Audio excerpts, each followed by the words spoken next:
విరాజిత ఎవరు? చిప్పు దొబ్బిందా? నువ్వే కదా. నేనంటే ఎవరు? ఉపేంద్ర.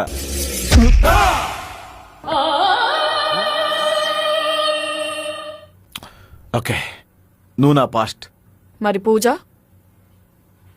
నా ఫ్యూచర్. మరి శ్రీజ?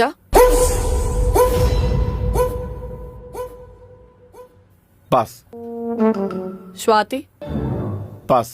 సుమా? Pass. Vindhya? Pass. Sridevi? Pass. అన్ని పాసులు ఉన్నాయేంటి ప్రసాద్? ఏంటి పూజ, చిన్నప్పుడు అన్ని ఎగ్జామ్స్ లో పాస్ అయితే ఎంత మెచ్చుకునేవాళ్ళు. ఇప్పుడు పాస్ అంటే ఎందుకు చీప్ గా చూస్తున్నారు? Because my past is fast. Past is past రా గొర్రె.